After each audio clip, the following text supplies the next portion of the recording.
Hey everyone, this is Matt. Just wanted to warn everyone that we will be discussing The Force Awakens, The Last Jedi, and The Rise of Skywalker. There will be heavy spoilers. You have been warned. Now please enjoy.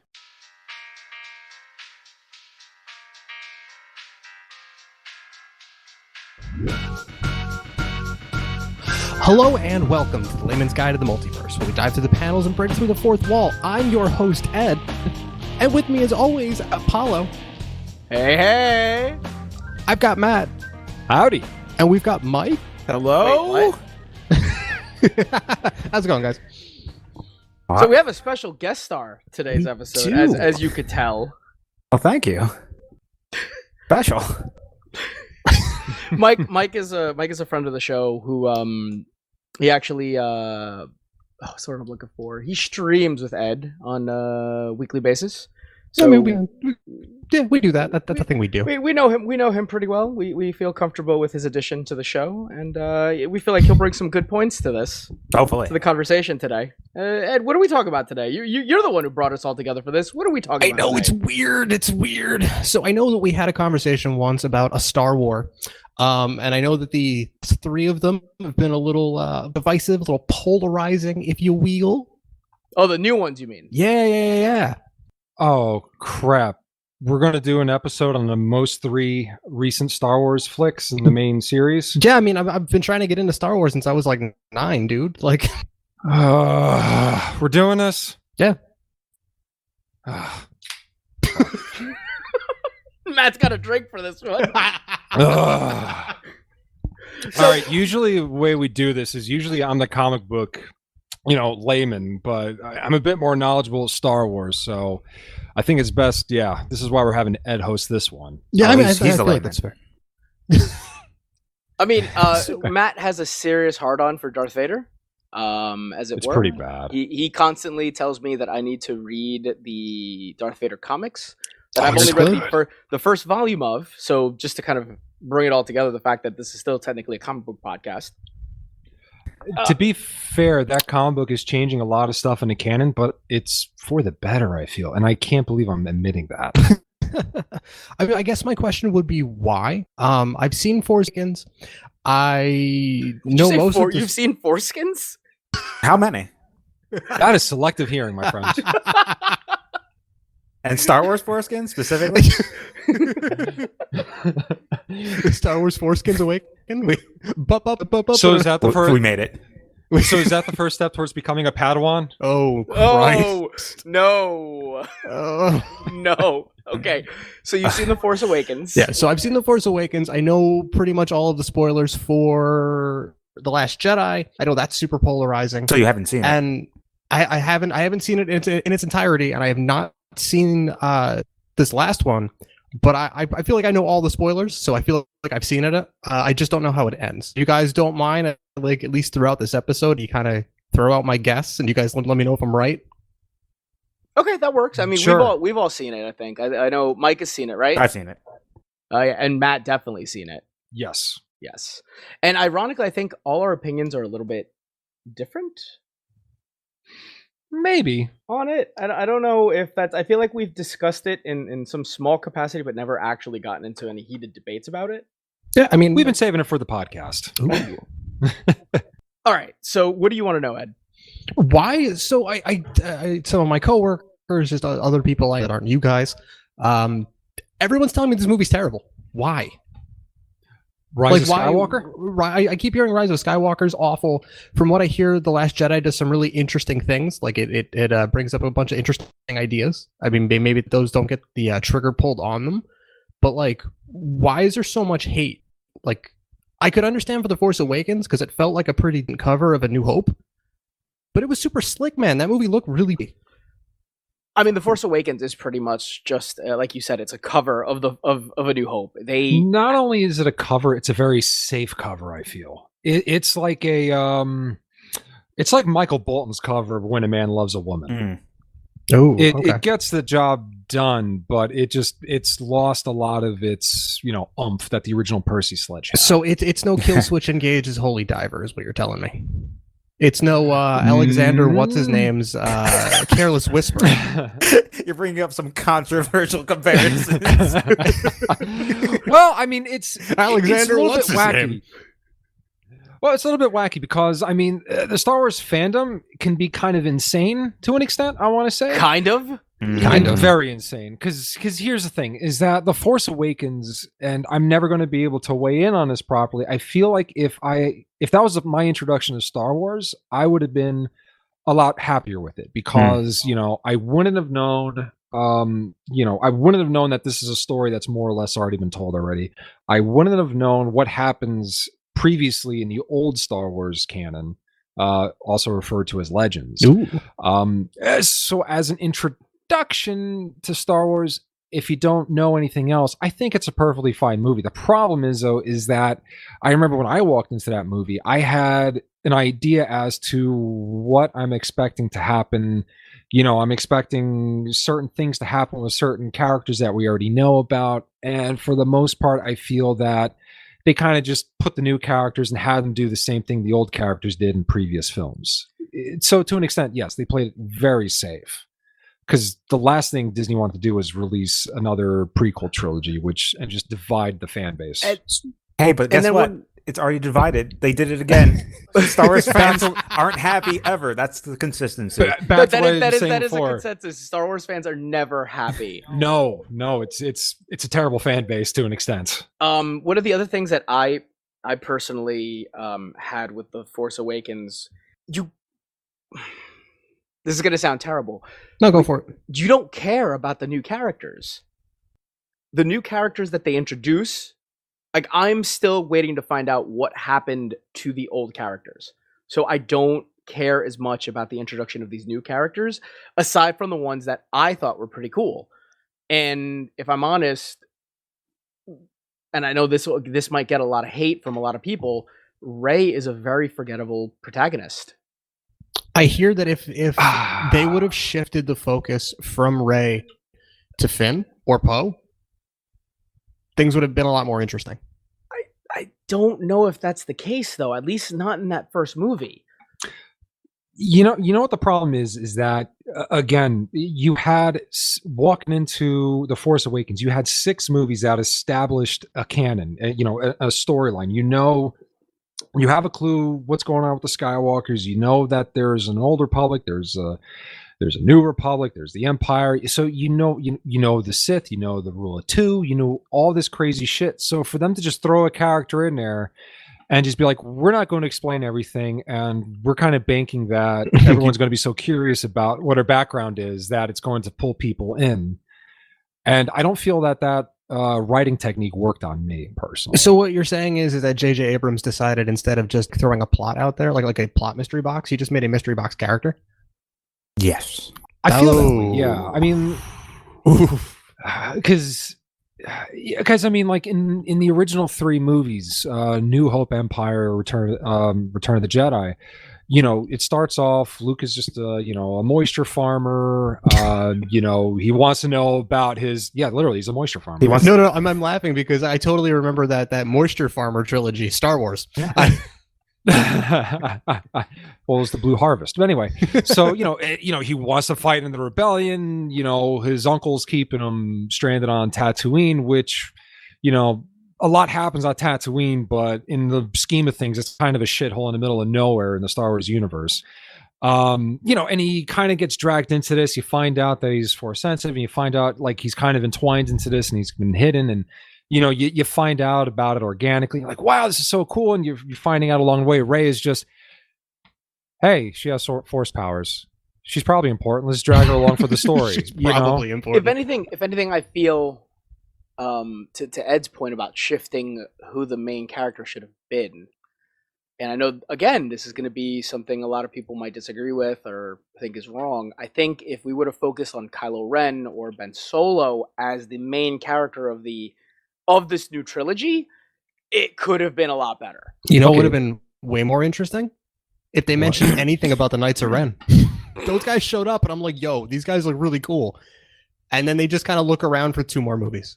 Biggest jobbers in the galaxy. Oh, man. They're Boba Fett's. It's fine. It's happened before. No, they're not even. that. No, they're not even. Boba Fett had lines. At least Boba Fett did something in 2 movies. Boba Fett got killed by a blind Han Solo. All right. Yeah, but dude, for that half a scene though, he stood there looking badass as hell next to IG-88 on the Star Destroyer. Right, and that's what the Knights of Ren. IGs are the best characters in the trilogy. What can I say? Yes. I don't know. I'll- Something. Oh, go ahead. Sorry. No, I'm just saying. All I got to say is about the Knights of Ren in Rise of Skywalker is whoever was the cinematographer decided to give him like R&B '90s boy band shots every time they showed up. That fucking scene where the helicopter is spiraling around them, we're on that desert planet. Wait, there's helicopters in Well, no, the camera The was ship, on a the helicopter. ship. Oh, okay. The camera was I on. was a about to be like, yo, what the fuck? No. Space copters, come on. Yeah, come on. But I seriously did laugh anytime they showed up. Like on that that dark planet, whatever, that snowy planet, like they showed up around a corner and then nothing. I'm like, what a bunch of jokers. Like, look at these guys. They're all cute with their armor. They're adorable. Look at them. This is the cutest little dimple. Just a bunch of scams. Level Ren scams. You don't even have a name badge. Like, no, that's part of what I'm talking about. Like, okay, so plot threads that were never fucking resolved. Okay, why the fuck does that one goggle lady have Luke's lightsaber? Never resolved. I'm pretty sure they explain it in a book somewhere. Okay, why? Why did they explain? Like, they talk about the mysticism of all of that, and then nothing. There was nothing to it. Okay. Okay. But to be fair though, Lucas is very guilty of pulling out as well. There's so much crazy shit going on in the prequels that they don't explain, and you'd have to read the books to understand some of it. Okay. Well, Okay, Like the that's problem. fair. The Go ahead. problem that I have with Lucas when he was writing stuff, because it's easy to look back with rose-tinted glasses on him. The problem with Lucas is that he feels like he's a comedian, where what he did was he explained a joke that worked in a language, like he's trying to explain a joke that was originally in French in English, and then he explains it to you how come it was funny when he said if you kept the translation as French. But by the time he's done explaining the joke to you, after like 20-30 minutes of him explaining it to you, like, oh, that is really funny. The problem is, who the fuck wants to sit around for 30 minutes getting a joke explained to them, And you're also not laughing. You're just going, oh, wow, that's hilarious. Yeah, that's kind of how I feel about the prequels, where like if you love the lore and you want to get all these questions answered, you can find them. It's probably a lot like that in the 3 most recent films. Well, the Disney trilogy. that's part of the reason why they say that you can completely skip episode 1. You Like, you can just listen to that song. Don't do it. On a lot of people, like a lot of YouTube videos, a lot of people who discuss all of this, a lot of lore channels, it's decided you can skip episode 1 unless you are really, really into knowing more about like the lore and stuff that goes on from the background.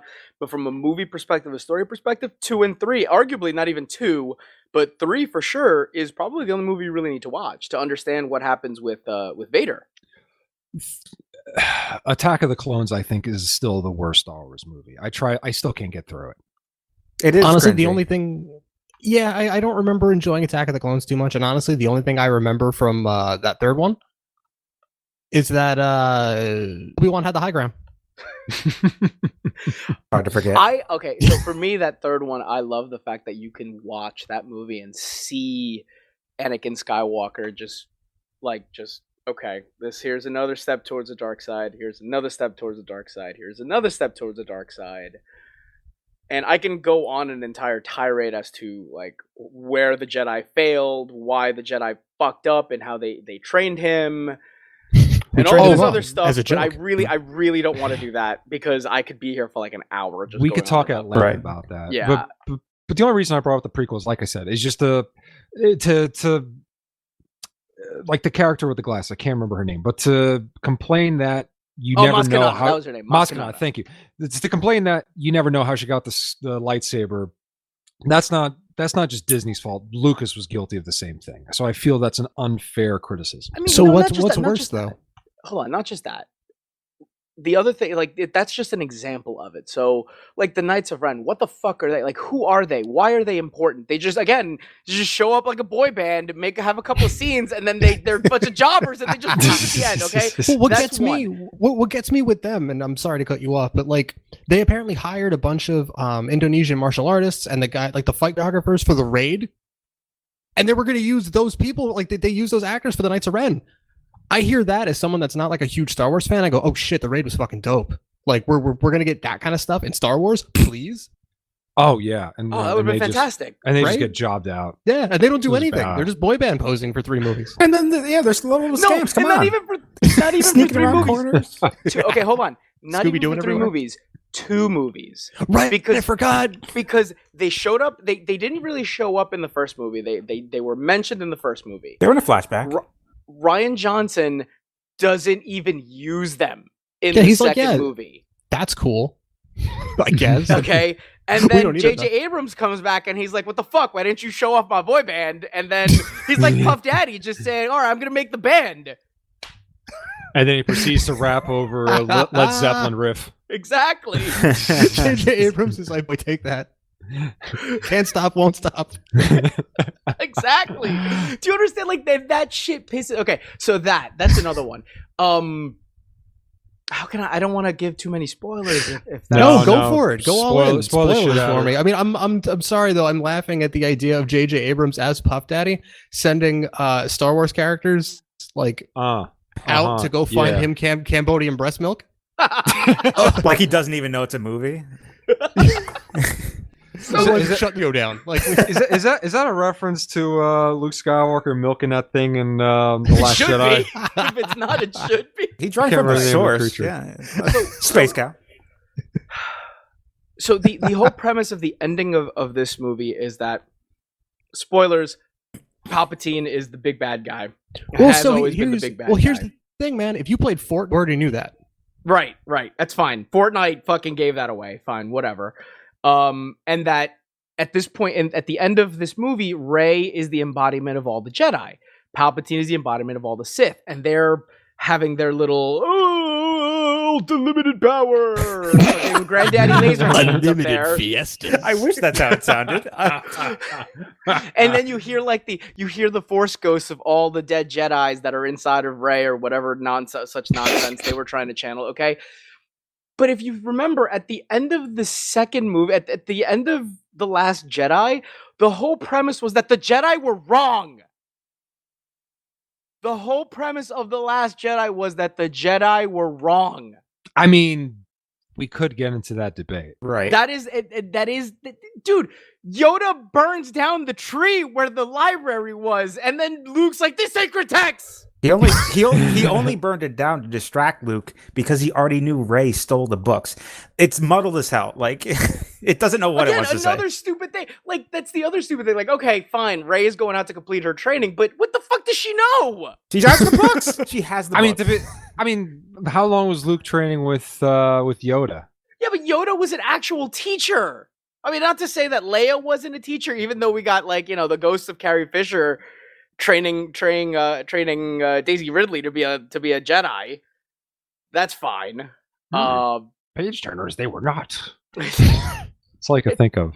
Like I get like really upset now that okay, so on first viewing there were a lot of things I really liked about Rise of Skywalker. I actually enjoyed the movie as a whole. I feel like it was a great part of the Star Wars saga. Definitely not an ending, but there are things that, thinking back on it now, I fucking just get so pissed. I hear Rise of Skywalker is 3 movies jammed into one, and the pace is so breakneck that you don't even have time to like analyze what's happening. Yes, it is very breakneck. Here's my criticism of Rise of Skywalker is that if that was episode 7, I would have been like, wow, this is a great beginning of the series. But the problem I have is that I didn't catch any hints of Palpatine coming back in The Force Awakens or The Last Jedi. And then, bam, the first line of the title crawl in Rise of Skywalker is, Palpatine's back. But if you played Fortnite, you knew that already. Yeah. my God. So like in that opening crawl, they mentioned like a Gretel or like a great cataclysm or something. A great battle. Yeah, that was Fortnite. There was a Star Wars event in Fortnite, That's fun. and that's what they're talking about. I mean, there's been dumber shit. I mean, there was that. I don't know, but that's pretty dumb. That's pretty dumb. there was an animated Christmas special that introduced Boba Fett. So I've actually seen bits and pieces of that, and it looks like they pulled either a couple of names or a couple of like character ideas and slapped them onto Rey and Kylo Ren. There's a name that is super close to Kylo Ren, and he's like one of the bad guys in that animated movie. Interesting. Not for nothing. Kylo Ren also, that name that he took is why? Like, why did they never explained why he took on the name Kylo Ren? Like most Sith Lords take on the name Darth or Darth. No, some kind of Darth. Well, the Darth name is kind of the wacky one. It only came back into prominence with Darth Bane about I think 1,000 years, and and then for then Darth Plagueis and Larcenius. Way to nerd out. I'm just saying for like a good How dare long he on a time comic book podcast? He knows his shit. seriously. No, I'm just saying for a good long time the Sith stopped using the name Darth, and it wasn't until Darth Bane took down the Sith Empire did he bring it back. So the fuck is Kylo Ren then? I know that Ren stands for lightsaber. That was a thing that happened in the Kylo Ren comic recently. Wait, what? Is that what it means? Where did you get that from? It's the recent Kylo Ren comic that Marvel's putting out. So There's like one of the knights has a he explains why they're called the Knights of Ren. So they're the Knights of Lightsaber? Essentially. Like The Knights of Lightsabers. so None you of know them have how the man lightsabers. They don't. Oh man, but yeah, I don't know. Like I said, it just felt like J.J. Abrams walked into Rise of Skywalker and be like, "All right, Ryan, you wrote me into a hole, so fuck it. I'm going with the totally original story here." And it just felt like was said before. It felt very smash cut. I thought it's definitely the best of the three movies, but that does That's not not get saying saying a much. lot. Right. yeah, but yeah, you take all three movies, you could take them all as separate things. Like it doesn't feel like there's a beginning and a middle and an end. They just kind of feel like three totally separate movies that they slap Star Wars on. It's not So I'm really- cohesive. No, that sounds about right. I do really hope though that at least at the you don't really get to see Palpatine's face too much. Like yes, they're like he's alive and he's been pulling the strings the whole time. But like when you finally do see him, pulls off his like giant like Sith hood, and he's like, "It was me, Kylo. It was me all along." And they pan over and it's like, "Son of a bitch."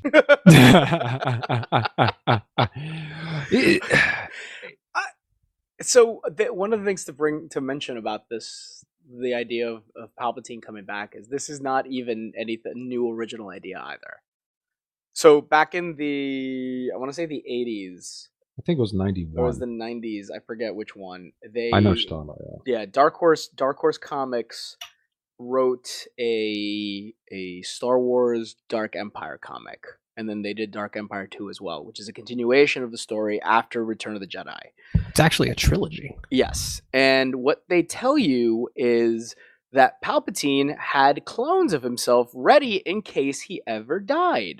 And then the whole reason that he was doing this was so that he could prepare Luke Skywalker to be turned to the dark side. So, like, this isn't anything new. Like, the idea of all the Star Destroyers having planet killer weapons, which is a thing that was in Rise of the Skywalker, that was something else from Dark Empire that they took. So somebody just gave Jar Jar Abrams the Dark Empire trilogy comics, and he just read them and was like, "This is great." Not necessarily, because like Paul was saying, Dark Empire, it was kind of a long running series, and they just kind of crammed it as best they could into a single movie. So it felt kind of cheap Again, in a sense. my biggest gripe is the fact that this movie, they tried to make it about Rey, and it should have been about Ben Swallow. Yes. Adam Driver and his weird character's Dorito really body. fun. But why do you say that? Because personally, I love that Rise of the Skywalker finally gave Rey something to do instead of like the story was happening to Rey instead of Rey doing things in the story, right? Like she started right. She started as a character where like she's on a planet waiting for her parents, And she's like, well, there's an adventure happening. So why doesn't she go back to that planet to wait again when the adventure is done? There's no reason to. She just keeps being pushed along. Like, I'm glad they gave her something to do. But that's really, to be quite honest with you, that is part of my gripe with it, is the fact that the adventure's first two happening movies, around the her first and two not. movies, the adventure happens around her. Okay. And the third movie, where everything, she should be the one who's already like, we've established her as the protagonist. She's important. This is what's supposed to happen. The hero's journey is supposed to be what she's on. And the end of the story is the end of the hero's journey. She's just starting the hero's journey. Right. So to Right. Matt's point, I do agree. If you start with Rise of the Skywalker, at least take those points. Like, throw out the mystery box. Just say who Rey is. Just say right away who she is and what her deal is, and then have the other characters deal with that. That's a much more interesting trilogy. I wish they did that. Actually, I you're hate 100% to- right. I Well, kind of yeah, agree with like- you. No, because what I'm going to say is I hate to be that kind of person. Is why did you just make it like the old movie? But like in comparison, when you first find out that Vader is Luke's father, everyone's like, "What? No, he can't, no." And it's not until Return of the Jedi, till that scene with Yoda and Obi-Wan's Force Ghost, they're like, "Yeah, no, he wasn't fucking with you. Actually, he is your father." Yeah. It took them like, you had a minute to sit down and chew on it. Like, for years, people, after you saw the movie in theaters in 1980, whatever, from what 83. I've read, thank you. A lot of people in that span of time is going, is he really? No. Was he lying? Is he confused? Like it wasn't like, sure, So part of the reason for that, I feel like, also has to do with our own kind of the change in the times. I mean, you got to think about it. We now have information at a click. We have computers on our phones. Our computers more powerful than that which ran the space shuttle. So you can't keep a secret like that anymore, often or not. Right. Well, It's a no, lot but then, harder. but to dump everything about a character that was just kind of, standing around for 2 movies, and then to finally give her a backstory and everything like that, and that has a middle, beginning, and end, but you cram it all into one movie where everything already is like a smash cut together. I mean, I gotta agree. That's you're not wrong. I mean, I'm not. I see the point you're trying to make, Paula, but like, here's an example. Luke, the movie starts off with Luke fights Vader, finds out he's his father, gets his arm cut off, and then he finishes the job. In the prequel trilogy, Anakin's the chosen one. He's got the prophecy, yada yada yada. Didn't have the high ground. Didn't have the high ground. Becomes Vader. He gets into a fight. Anakin gets his arm chopped off. And like, Well, no. I'm talking about the Dooku fight. oh yes, the yes, yes, yes. dynamics. Yeah, the Dooku Oh, fight Space with Dracula. Yeah.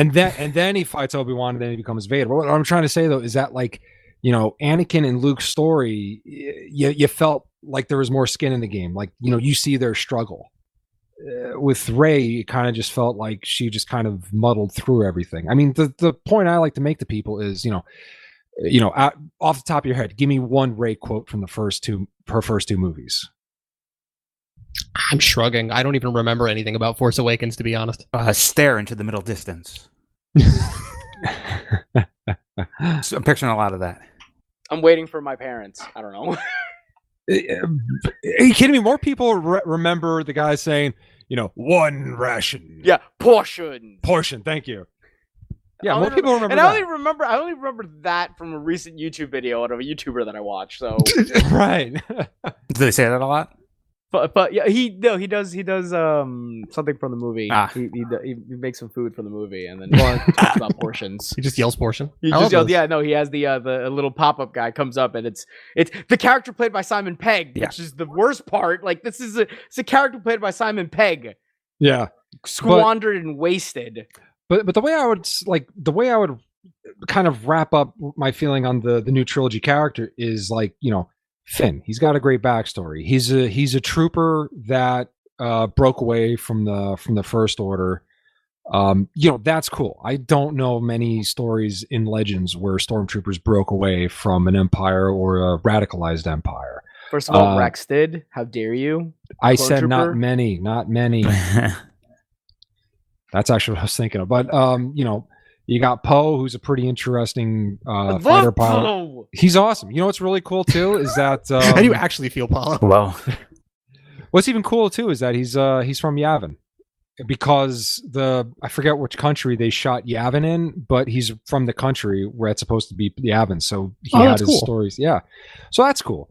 Rose, I like Rose's character because her sister dies, fighting the First Order. So you know what, fans fucking hate that character. I think it's cool because I know why she's, why she gives a shit. I know why she cares. She has a motivation. Exactly. Which one is Rose? She's the Vietnamese actress. I think she's Vietnamese. Oh, okay. The one that got chased off of social media because the fans are terrible. Those fans are the worst. Yeah, I mean, I do hear that like her character was only even in that last movie to make Poe and Finn's relationship seem less gay because Disney. I mean, it seems that they gave her the Jar Jar Binks treatment in Attack of the Clones, where, well, we have to acknowledge she's there. Yeah, basically, the Attack of the Clones starts off with Jar Jar getting a seat in the Senate, and then he's in the scene where he walks off. Senator Jar Jar Binks is the one who creates the Empire. And then the next time you see him, he's talking, saying, "Yes, we should give all the power to Palpatine." To Nothing the bad will Chancellor, happen. To the Chancellor. I couldn't remember the quote, but that's the only other two times you see Jar Jar, I think. I really wish they would have pulled the trigger on him being a Sith. Like, that's not what George wanted, man. George wanted everyone to like him. So what they did to Rose is she's kind of in the background. She says like 2 or 3 lines to Leia, and that's pretty much it in Rise of Skywalker. That's fair. I don't know if it's intentional, but it seems like they did their best to keep her off camera, but acknowledge her character still exists. That's really bizarre. I do have to ask, do Finn and Poe get to fuck butts at all? Exclusively.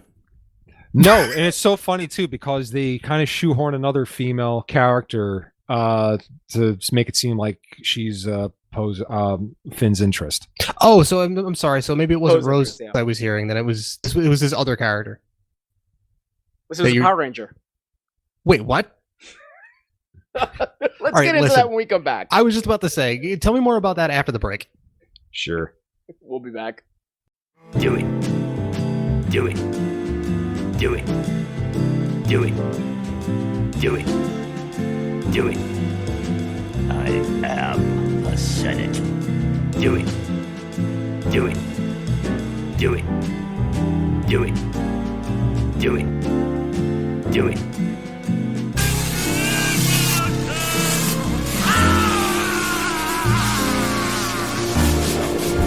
Do it. Do it.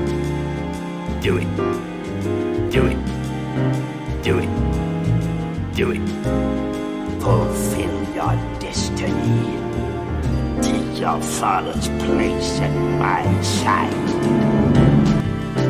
Do it. Do it. Do it. Do it. Do it. Do it. All right, and we're back. Just to kind of summarize everything, you guys aren't a huge fan of the Disney trilogy, and it looks like Rian Johnson, is that his name? Rian Johnson. Rian. It looks like him and Jar Jar Abrams here were having a pissing contest over what Star Wars actually was through their movies. That's a fair. So that's what I want to say. Oh my god, yeah, that's a really good point. Because Last Jedi feels like the odd man out, definitely. Yeah, it definitely, from what I hear, it seems like Ryan had a very clear of what he wanted to do, which is why he thought a bunch of stuff that JJ was doing. And then they brought JJ back in to course correct him, and he was just like, "No, stupid, this is what Star Wars is." Well, I'm wondering if that was Disney course correcting or JJ course correcting. It was definitely Disney, because I think Colin Trevorrow was supposed to direct Rise of the Skywalker, the guy who did Jurassic World. But then he made the movie The Book of Henry, which I hear is an amazing train wreck, and it's bad. And Disney saw they're like, we can't give this guy Star Wars. Oh, didn't they also have the guy that rebooted Godzilla on their helm at some point too? I think I gotta look into that. No, he did Rogue One. Ooh, The Book of Henry has a 31% on Metacritic. Yeah, I hear it's so bad it's good, because it's like, what were they thinking? Like this. What is it about? I don't know. I did not want to. I just want to go in blind because I love so bad it's good. So. Oh man, So it's kind of like Cats. Oh, if it's anywhere near that Nightmare no, Fuel. That is an episode in and of itself that I think we need to do once we actually watch this. So I hear, and I don't want to change the subject of this episode, but I hear that the I'm sorry, but I hear that the like if you go to see Cats like right now, the CG's unfinished. Yeah, Oh my god. they're actually patching the movie. Yes. Have you ever heard? How do you patch a movie? You just send a After new it's copy of it released. to the theater. No, I get the That's what point. it's I done. get what you're saying, but how do you patch a movie after it's released, Fine. like a week after it's It's- out? Finally. like, That's you know- after my own heart, man. I'm dying to watch X-Men Origins Wolverine again like that. Oh yeah, I know. I can't find a copy of that. I'm looking Wait- for a copy. Wait a second. So you're telling me that in like another 25 years, they're going to have a special edition version of Cats where, you know, one of the cats blows up and like then they add that ring to it? And they're going to have a scene where one of the cats is talking to Jabba the Hutt. And because of the film, he's going to walk on his tail. It's a cat Yeah, talking yeah. to a guy not in makeup. It's just Idris Elba.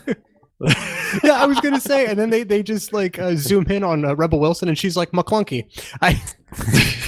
Dude, Rebel Wilson eats roaches with human faces. Christ, that's After terrifying. she unzips her not even her cat suit, but her fur, like her skin fur. Yes, the Rise of the Skywalker is weird. That's how it ends, Ed. Spoilers, I'm sorry. Damn it, because I was gonna ask about. So can I was gonna say my guess here for how this movie ends, because you guys were talking about Star Destroyers and things. Yeah, like that's a big part of the new movie. Oh yeah. Star So Destroyers, those yes. are like the giant like cheese wedge shaped things. Yeah, the slices of pizza. Yeah. Oh, fantastic. Yeah. All right. So I'm guessing like Palpatine's chilling on one of those, and like Rey and Kylo somehow make their way there, because I'm sure like they're like BFFs now or something. Mhm. I want them to show up with like they're just playing these dulcet guitar tones in the background as there's just a montage of them just cutting through stormtroopers and whoever else, all that jazz. They finally get to like the throne room, right? Palpatine's sitting in like his giant chair, and he spins around and he's like, "No one can stop me with my unlimited power." They pan over to like Rey and Kylo, and they're both like, "Not on my watch." They ignite their lightsabers, and they pan back over to Palpatine, who's got his hands up, and there's lightning, and then "Be Continued" comes flying out of the corner. Everything goes black and white, and they kick in that bass line, just boom. Roll credits. One is just in impossible poses. He's not 100% wrong. Yeah, you nailed No, it. that's the worst part. That's I- not even completely wrong. Right up until Yes started playing, you're pretty close, actually. I hate to say it. That's unfortunate. To be fair, they weren't on the Star Destroyer. They were under a bunch of Star Destroyers. Yeah, there's so many triangles above them. So many tries. There wasn't a throne. He was kind of like on this weird GLaDOS thing. I mean that is a throne. It could be a throne. like well, that thing is no, a no, throne. no, no. There was a giant throne. He goes, "Rey, sit on the throne. You know, take over the Sith." Yeah. Once Um, you kill me, I'll become you. It's some bullshit. Yeah, it was. My gripe again is just you know, you get two bland movies and then, oh, by the way, Palpatine's back. you know what, Matt? Go ahead. Give us your pitch on like your review of the trilogy. Of the, You, of the I new mean, you trilogy. took the words out of my mouth. It was literally going to be like, Matt, how do you really feel? Another beer. Fuck. How many of these do you have? How many movies they got? Infinite now. It's Disney money. Unlimited power. No. Unlimited moose. You know, it's hard to say because I can't be too hard on it because I have to acknowledge and understand that it's not they're not making Star Wars for 30 something years old that watched the original trilogy when they were, you know, in elementary school. It's for a new generation. So, you know, it would be unfair for me to be hard on them, for starters. Kind of like I acknowledged before, you know, they took out a lot of expanded universe because it is fucking massive. It's ridiculous. I mean, you know, you got the Yuuzhan Vong, you got thousands and thousands of years of and Sith history to deal with. So I understand why they got rid of the classic canon. Am I happy they did? No, because I grew up playing a lot of video games and reading a lot of books and comics that took place in the expanded universe. I'm sad to see it go to an extent. So I had very high hopes when this trilogy came out, and Rise of the Sky, the Force Awakens. Like I said, it was kind of like a bland retelling of A New Hope.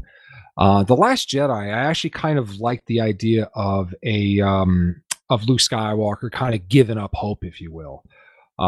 It seemed very out of character, but it was a really cool story to be told, I felt. And then Rise of Skywalker, kind of like I've been saying before, I kind of felt that if they started with that and ran with that story, it would have been better. But for them to just smash cut and be like, oh, it was Palpatine the whole time, it kind of felt cheap, and it kind of felt like they wrote themselves into a corner. The thing that I really have problems with is kind of major characters that were kind of secondary in the movies and how they kind of just wrote them off. And same with locations. Like, for example, in The Force Awakens, the Starkiller base, which is a name, which was Luke Skywalker's original last name, it blows up Hosnian Prime. You mean Coruscant? That's the point. They never tell you in the movie. They're like, oh man, Hosnian Prime, the New Republic is there. It just blew up the capital of the New Republic, and what? you don't know. You don't even fucking know. You don't know that. Wait, the capital moves? Why? It moves every couple of years. I don't know when this got established in the canon, but I had to look it up. They probably explain it in a book. I don't remember in Legends canon the New Republic moving around, but I could. No, it was always Coruscant. It's always Coruscant. Was it that in the Thrawn trilogy? I can't remember. It's always been Coruscant, man. It's been a long time since I read the Thrawn trilogy. That is insane to me. That's like saying, okay, America, 2020, we're moving Washington, D.C. We're taking the building. It's going to Ohio. We're going to do this every 5 years. All right?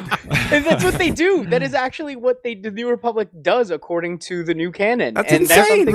Every new president gets to pick where the White House goes. Yeah. You want it in Florida? You got it in Florida. You want it in Texas? It's in Texas now. Arkansas, you're crazy. It's there.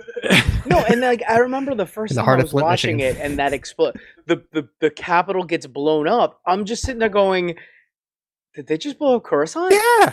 Which was funny because, like, okay, in A New Hope, they blow up Alderaan. In the scheme of things, Alderaan was kind of a peaceful planet. It wasn't really doing it. They were innocent, more or less. So it was like, oh man, that really sucks. They blew up Alderaan. You didn't know it the first time you watched the movie, but you get the gist. You get it. In this movie, it's like, oh man, they blew up Hosnian Prime. Oh wow, that sucks. I guess it was just another Alderaan. Oh wait, no, it was the Coruscant. No, but that's the thing. You don't even know that. But you don't know. You don't even know that. You don't know that. If you are a new person to Star Wars coming in watching that, all you know is some planet was just blown up. But again, though, there's a bunch of government officials. You would think though it's the equivalent of Alderaan, which is kind of, again, like I said, it's this peaceful planet. They're not really playing a major role in the shit that's going down at the time. But it is a big fucking deal. No, you care because Princess Leia, even they let you know Princess Leia is from Alderaan. Yes, and you know that's Princess Leia's planet. That's why you care.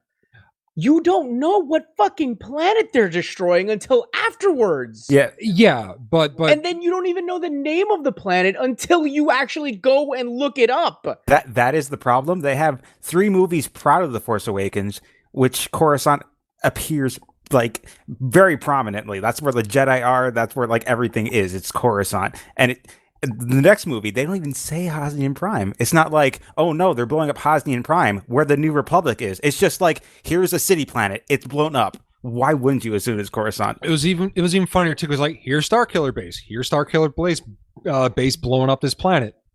It's like, when did they have that? I don't remember. I literally remember sitting there in the movie theater going, did they just? I just leaned over to my wife and I'm just like, did they blow up Coruscant? Correct me. Is that Coruscant? Correct me if I'm wrong. Do they even bring up Starkiller at any point before that scene? I don't think I so. I don't remember being in the beginning crawl, because that was the thing with New Hope. The New Hope starts off with, oh man, shit's at war. The Empire has fucking Death Star. You know, I don't remember. get And yeah, that's the worst part is I don't remember. Yeah. yeah. That's See, 'cause- that's the saddest part. It's forgettable. yeah. I don't remember. I remember. 'Cause I you- could tell you. I can tell you probably from beginning to end every scene of A New Hope, The Empire Strikes Back, Return of the Jedi, Ooh. and most of the prequel trilogy. Very impressive. Yeah. I almost I just remember major story bits from this new trilogy, and it really breaks my heart. Yeah, you think a planet that is a gun would stand out? Like they have a gun planet. They're a gun planet. Yeah. Yeah. So, I mean, to kind of summarize a lot of how I was feeling about it was in Legends canon, the two big stories that, in my mind are Dark Empire, which we talked about before, where you find out Palpatine has clones. Dark Empire, and my personal favorite, and to all your listeners, if you're going to only read one Legends story, read this one, the Thrawn trilogy. Ooh. The Who is Thrawn. Thrawn? Okay, so remember Chef Elzar from Futurama, Right. the Emerald Lagasse guy? Uh-huh. Okay, imagine him in a white Imperial officer outfit. Okay. He's a chiss. Yeah. Thrawn is good at two things: looking at ancient art of other cultures and fucking shit up. Yo, he fucking loves to fuck shit up. I love He everything is you just said. So good at fucking shit up. Well, so what happens in the Thrawn trilogy is, so it kicks off after Return of the Jedi. The Empire's like, oh man, we lost Palpatine, we lost Vader, we lost Death Star. What do we do? And Thrawn is next in line. And basically it's Thrawn taking what's left of the Empire, which all the rebels did was blow up the Death Star. The Empire still has a ton of hardware and army left to fight with. So many triangles. So, yes. Yeah. And so it's about the establishment of the New Republic, and Leia and Han, getting married and them doing their thing. And then Luke going out and figuring out what the Empire's up to. Trying It to build also a new Jedi Council. a new Jedi Council. It also introduces Mara Jade. And yeah, it's a really good story, and it's basically okay. After Return of the Jedi, the Empire has a bloody nose and a black eye, but they're still in the fight. There's plenty of fight left. What I didn't like about The Force Awakens was, okay, the Empire, they're beaten, and then they get radicalized, and then the New Republic is just kind of there, and they kind of suck. It's a back to square one. Yeah, there wasn't really if- much reason. Like they didn't explain much of the First Order. Like a lot of what you said is still like implying things because like Right. The First Order is pretty much just what remnants of the Empire are supposedly left, reconvening in a location and just saying, okay, we're now the First Order and we're just going to keep fighting. Right, but in canon there was a lot of the Empire left. That's what I'm getting at. that makes sense in any sort of capacity. That makes sense.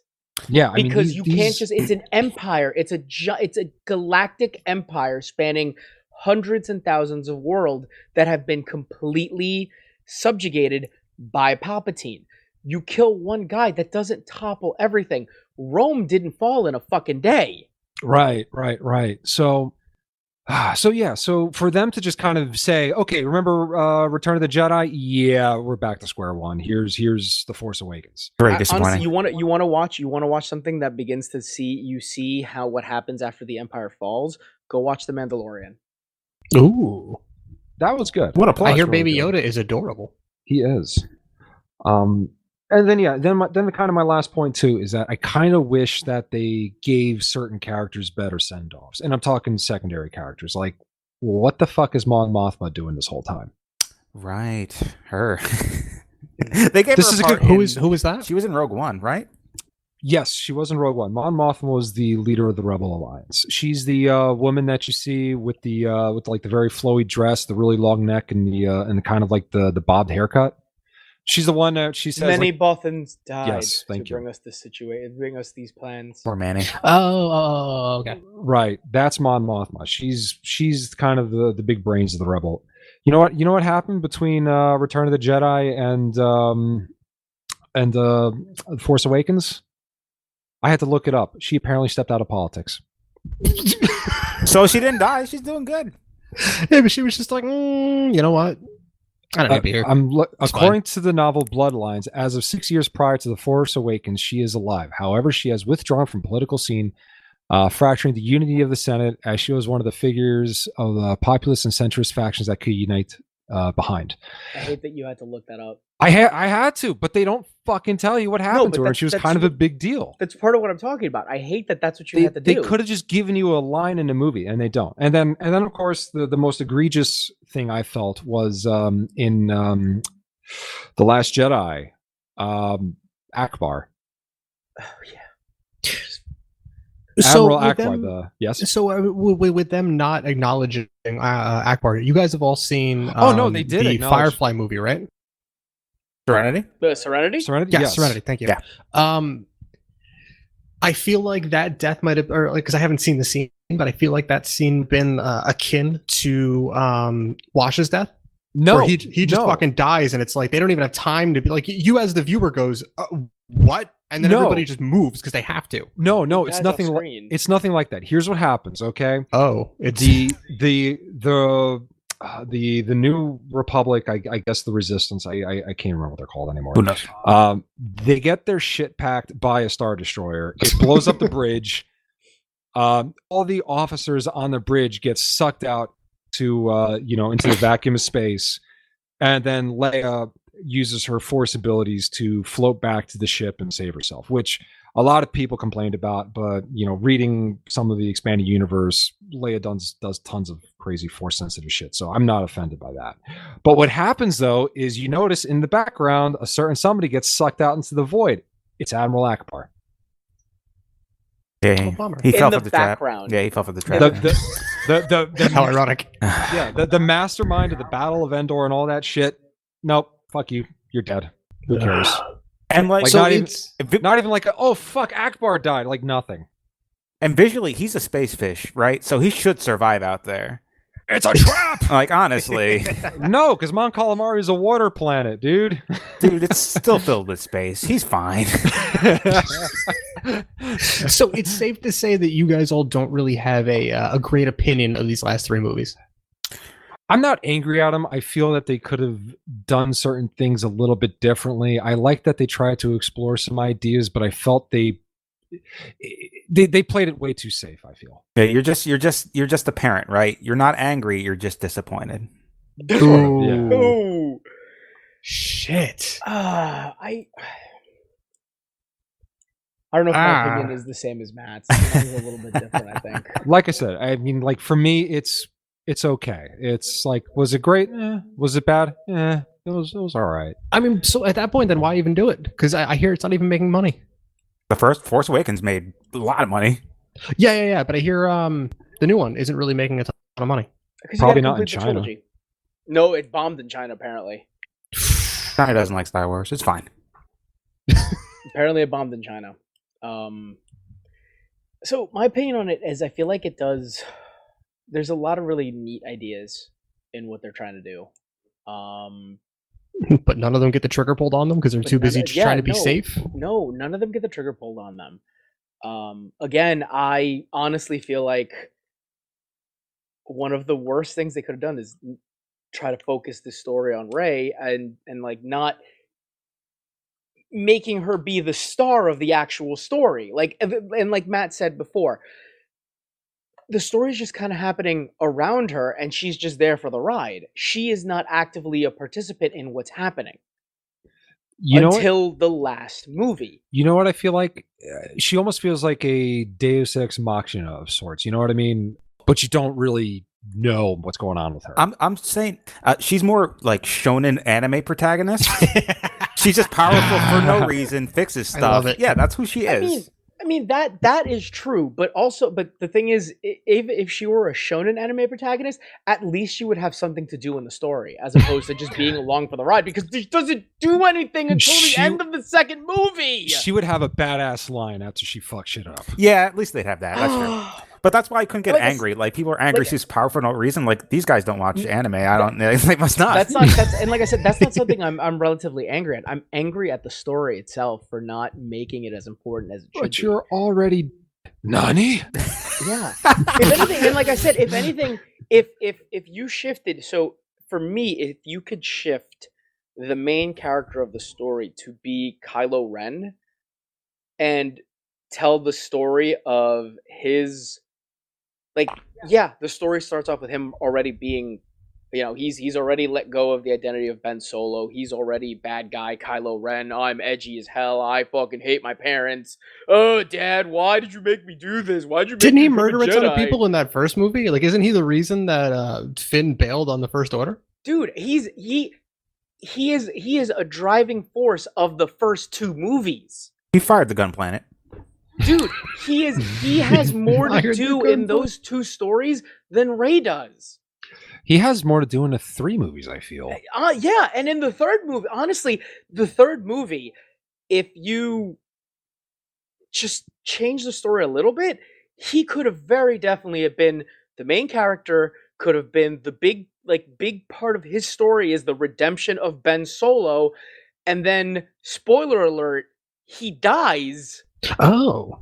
That So I'm could have t- been so I'm an totally wrong. amazing story. Oh no, after he dies because he saw Rebel Wilson eating that cockroach in the human being. But okay, and then the other part that, and this is the part that takes me out completely from everything that goes on, that just infuriates me. Go on. The kiss. I hear that is I hear that shoehorned in. Yo, that kiss is so fucking dumb. Why?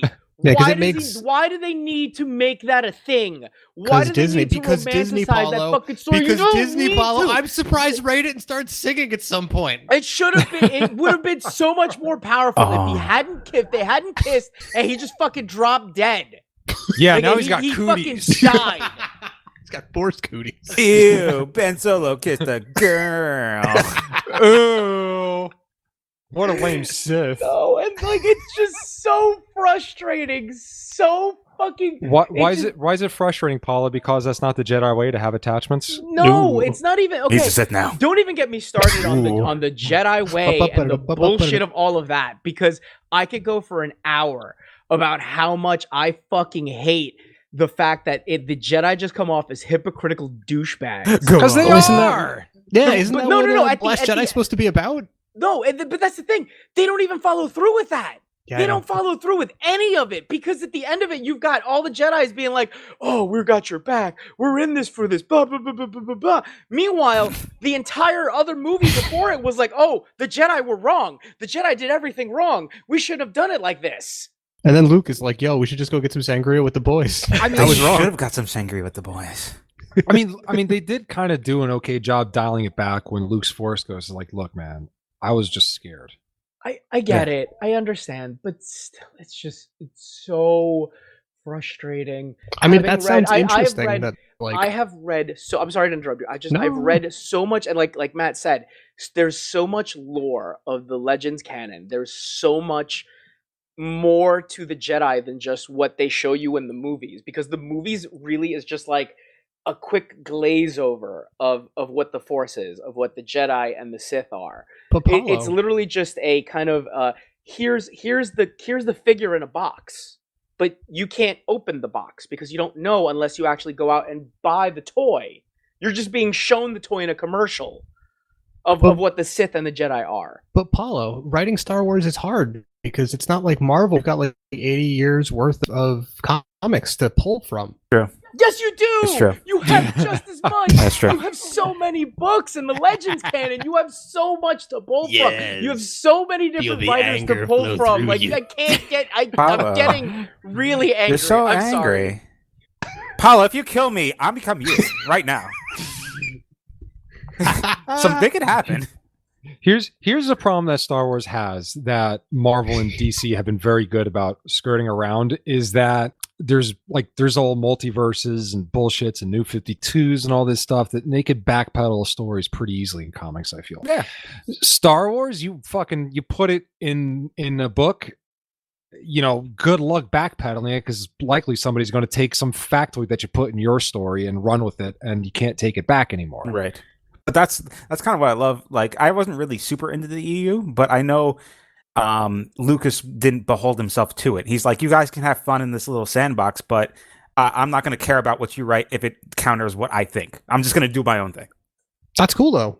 Lucas cared about it. Like Lucas would be like they had like a with a master of lore or the holocron keeper, whatever they wanted to call that Right. position. The Like Legends of Lucas Hidden had Temples. someone who like would course correct you if you were doing something that went against what kind of Lucas had in mind. Right. So like any of the Star Wars writers, when they wrote any novels, any comics, anything like that, you had to check and be like, hey, is this following what you guys want to do?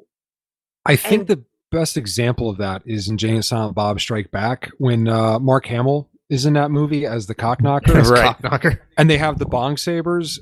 They had to get that cleared by Lucas because they were clearly ripping off lightsabers, and the only thing Lucasfilm gave a shit about was like the good guy cannot have a blue lightsaber. He has to have either a red lightsaber or this color, and like they were very specific about it. That's interesting. That's fantastic. Yeah, that was like, go ahead, use a lightsaber. Just don't stick to the canon. You can't have the bad guy have the bad guy the good guy lightsaber. Yeah. Mike, we didn't hear your opinion. What? My opinion? Oh no. What? Oh, on the trilogy. Right. Sorry.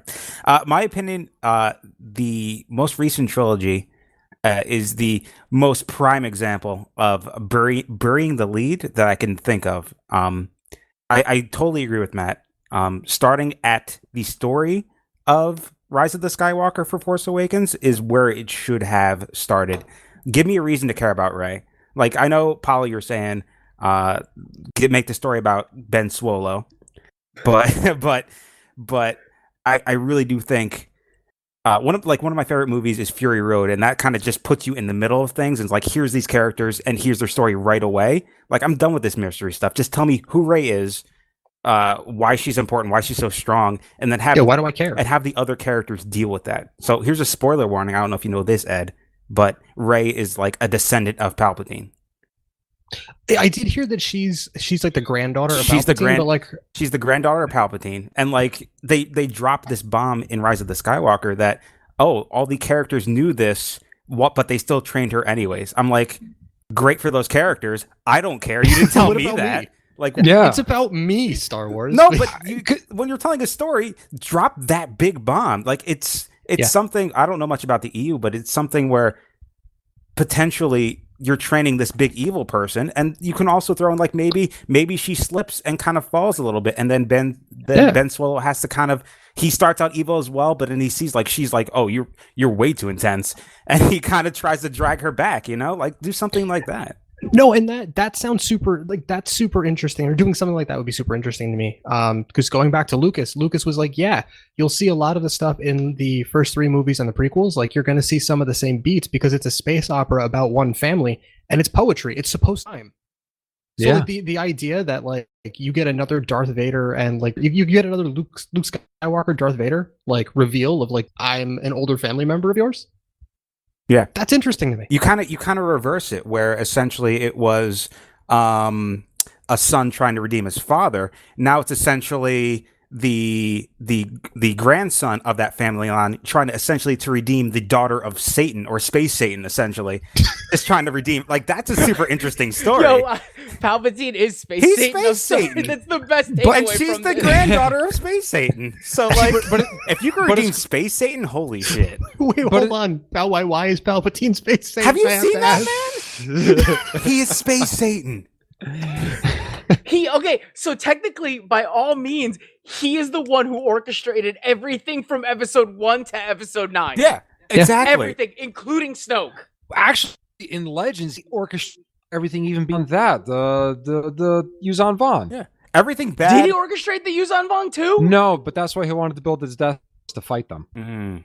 So everything bad is his fault. He's Space Aiden. Kind of, yeah. I'm kind of on board with that. Yeah. It's kind of cool too, because like the whole thing about Kylo, like I don't think he knows that Vader aimed himself by throwing Palpatine off the balcony. I don't think it was that factoid. So he's kind of even misguided in his worship of Vader. Exactly. Wait, really? You don't think he knows that he's the one who threw him off? I don't think he does. Why else would he think of him as being like this ultimate thing? Like, you know, I bet you if he knew that, he would be like, oh, wait a second, maybe I am wrong, because Vader realized he was wrong. Well, didn't he, if I recall correctly, did he, at the beginning of Rise of Skywalker, he goes to Palpatine to destroy him, no? And then he finds out that Snoke was the voice in his head, Snoke, like, that Palpatine was Snoke, that Snoke was just his puppet, that everything that has happened, all the voices in Ben's head have been just Palpatine. Right. Yeah, he wants ultimate power, essentially. So it's like, how do I get Yeah. ultimate power? You kill Space Satan. You get Rule of two, buddy. Rule Sounds of about two. right. What is the rule of two? I'm sorry. So the rule of two is a thing in Sith. Basically, way long ago, there was a Sith Empire, and they realized that, hey, wait a second, if there's only two of us, all this power will be focused to these two individuals, and you know, ultimately, we want, you know, world domination, more or less. And if we have it all spread out throughout an empire, whatever, you know, if it's all spread out, you know, we're going to become weak and diluted. So the idea is that you have one Sith master, and then you have an apprentice who's learning from the master. And then once the apprentice is powerful enough, he will overthrow the master, and then he'll try to find a new apprentice, and the rule of two will continue. That's why in Phantom Menace, that's why it was such a big deal when Darth Bane shows up, because the Jedi Council like, what? There's a Sith? We haven't seen one for over 1,000 years. The Sith were there the whole time. They were just in hiding. And it was even funnier too, because Darth Maul wasn't even really a Sith. He was just a puppet underneath Palpatine, and Palpatine was still under Plagueis at the time. Was he still under Plagueis at Yeah, the time? was He was Plagueis still alive? under Plagueis. Huh. Yeah. He Palpatine, I believe, if I'm not mistaken, he killed Plagueis around the same time Maul was dueling with Obi-Wan and Qui-Gon. Interesting. Oh shit. Interesting. But again, nobody knew about Plagueis because the Sith were in hiding at that point. They were That's in fair. hiding for over 1,000 years. That's fair. So the Sith are really good in hide and seek, is what you're telling me. They're Sith really are the good. best at hide and seek. Yeah. They got Force hide. So dumb. Oh my god. Oh man. Oh, but that's the thing. My favorite thing about Star Wars is that they are dumb. All right, and that's something I feel like the new trilogy didn't just kind of go for. You know, Well, I it was mean, being dumb. it's just kind of being as ridiculous as possible. Because just think of it like I read this silly write up of the kind of a summary of the original 6 movies. But the best takeaway is essentially the Revenge of the Sith ends with 2 best friends fighting on an active volcano. Loser becomes a Frankenstein. And I'm like, yes, that is what Star Wars is to me. No. And that imagery of him just kind of like Palpatine being the mad scientist with all these like beakers and stuff around him, stuff you don't really see much in Star Wars, at least in the movies. And it's like, oh man, he just made a Frankenstein. This is Yeah. No, that was so cool because you see a lot of that stuff in like the comics and stuff, but you never saw it in the film. So for them to bring it there was really cool.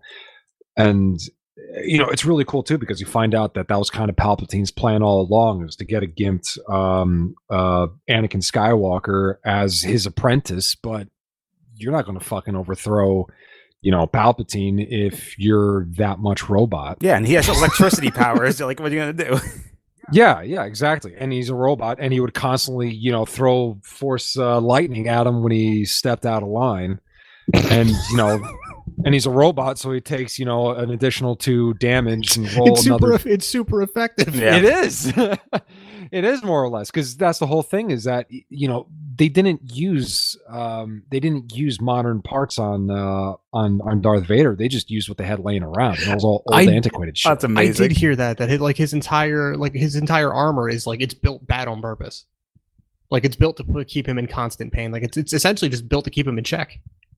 Yeah, more or less. Because think about it. You have Anakin Skywalker, who is the most force sensitive being in the galaxy. I'm pretty sure there's something in Legends that contradicts what I just said, but for all intents and purposes, You're good. Yes. I dig it. I don't know. All I know is Star Wars has for a long time been a really, really big mess, and I don't know. Maybe these 3 movies being such a big mess just kind of echoes the sentiment. It's not the worst thing to come out of the franchise. That's true. Ooh, You could always there have the is Star that Wars Christmas. special. With Jefferson Starship. Oh, that's such a gem, though. Like that's also like something. Even Lucas doesn't want that route. Like that. And 30 minutes of fucking Wookiees talking to each other without subtitles. I know. Oh my god, guy how that artistic! constantly- What a gem. The guy that constantly remakes his own IP doesn't want to remake that. No, he's like, oh, this was a mistake. I've gone too far. I've got a bad feeling about this. Happy Life Day. Happy Life Day, everybody. All right, I gotta ask. Take these 3 movies. Yes. You pick one actor that's been in all 3 movies that you keep. Everyone else in the movie, it's the same movie, but everyone else in the movie now is replaced by Muppets. Go. Can I cheat? Sure, go for it. Okay. I choose R2D2 to be the same, and everyone else is Muppets. But Yoda is no longer a Muppet. It's played by Frank Oz.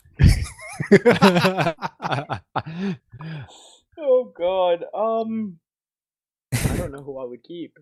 And I think that's telling to my opinion of this. Is like none of the actors stand out to me as someone worth keeping and replacing everyone else with Muppets. Because I would say keep Harrison Ford because he like him just not giving a shit is beautiful. Oh. Everyone else is Muppets and Beaker is now Kylo Ren.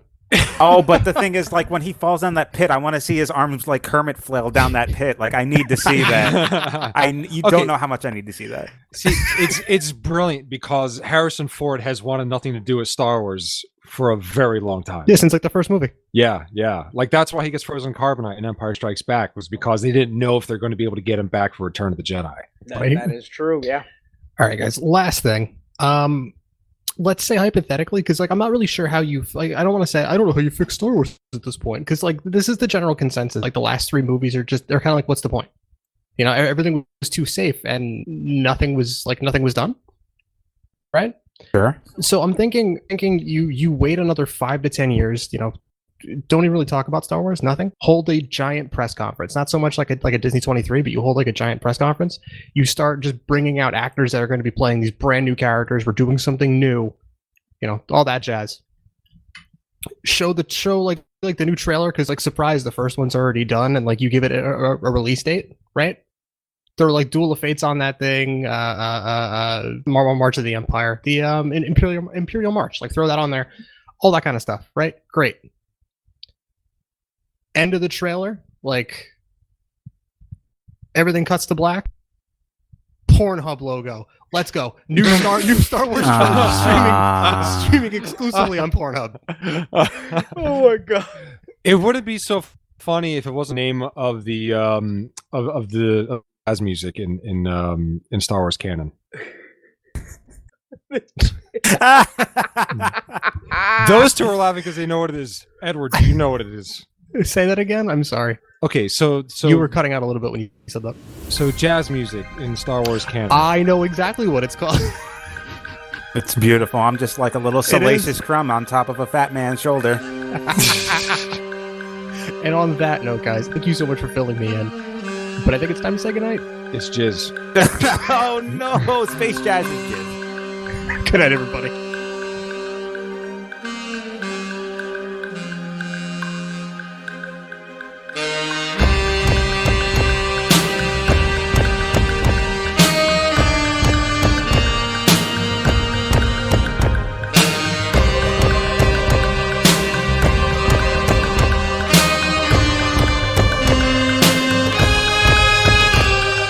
If you have questions, a topic you would like us to cover, or wish to simply tell us all the facts we screwed up, feel free to contact us at laymansguidetothemultiverse@gmail.com.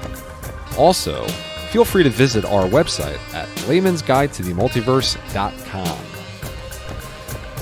Our intro music is Dance Rocket, off the album Descent of the Goober Monster by Jesse Spillane, and is licensed under an Attribution 4.0 International CC by 4.0 license, off http://freemusicarchive.org. Our intermission music is Crinoline Dreams by Kevin MacLeod off incomptech.com, licensed under Creative Commons by Attribution 3.0 license, http://creativecommons.org/license/by/3.0/ and our outro music is Miami Nights Extended Theme, also by Kevin MacLeod, off incomptech.com, licensed under Creative Commons by Attribution 3.0 license, http://creativecommons.org/license/by/3.0/.